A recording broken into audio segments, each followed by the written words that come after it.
생선을 드시는 한은 대전하고 부산이 전혀 상관이 없고요. 수산물 그 안에 얼마만큼 축적이 되느냐, 갑상샘, 암이 되고 생식샘, 장애가 되는 것이고 뭐 혈액암이 되고 골수암이 되고 백혈병이 되고 앞으로 100년 가는 문제라고요. 이거는 우리가 예측할 수 없는 거예요.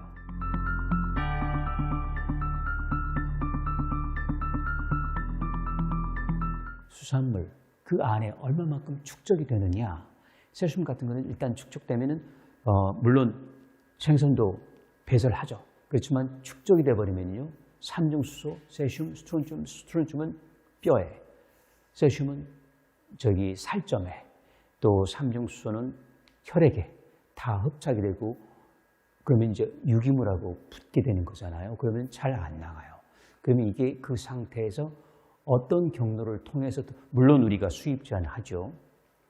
근데 원산지라는 건 둔갑을 잘 할 수 있고요. 여태까지도 했고 앞으로는 더 기승을 부릴 거고요. 또 하나 맹점은요, 후쿠시마 인근 8개현에서 잡아서요. 근데 가공을 삿포로, 오사카에서 하죠.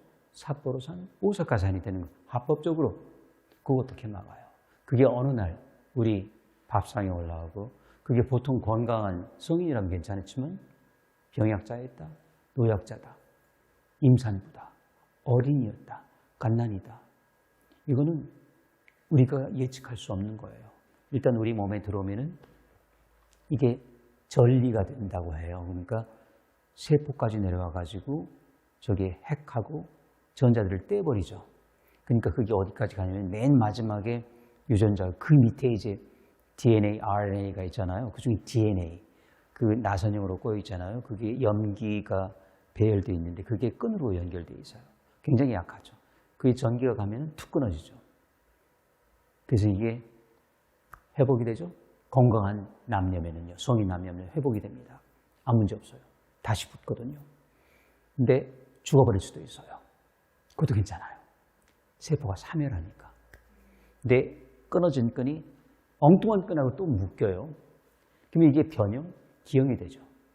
그리고 어린아이들은 예를 들어서 갑상선에 그런 게 갑상샘이 일어났는데 세포 증식이 빠르잖아요, 어린이는. 그러면 이게 자꾸 증식을 하는 거예요.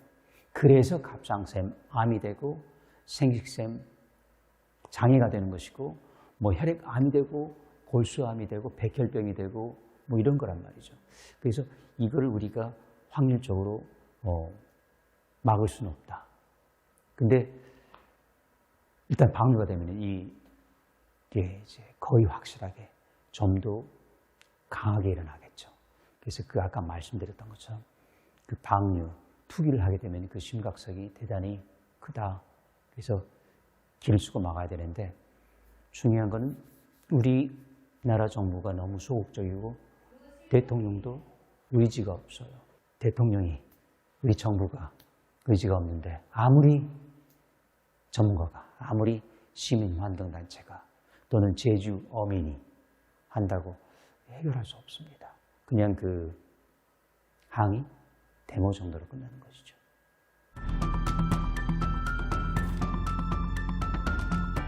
대전에서는, 유선에서는, 서울에서는 생선 안 드시나요?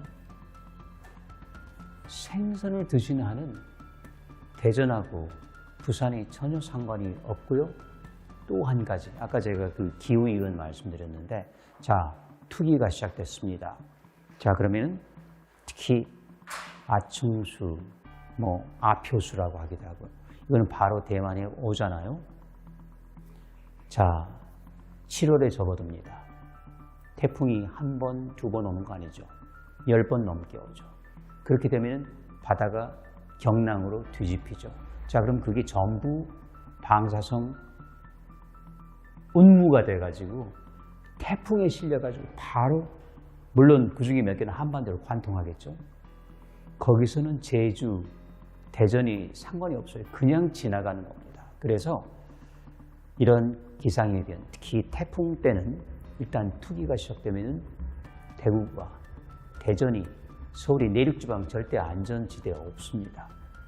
그 이전에 적어도 수산물을 안 드시는 경우라면 좋지만 그 외라면은 지역과 상관없이 한국과 상관없이 똑같습니다. 그래서 이게 좀 우리가 너무 느슨해져 있다 할까? 이력이 나 있는 거죠. 이력이 나 있다. 그냥 괜찮겠지. 옆에서 정부가 뭐 괜찮다고 하고 제2의 광우병이라고 하니까 뭐 광우병 소고기 뭐 며칠 몇 달 안 먹어. 이건 그런 문제가 아니라니까요. 앞으로 100년 가는 문제라고요. 100년 동안 우리 세대가 지나간다고요. 다음 세대까지도.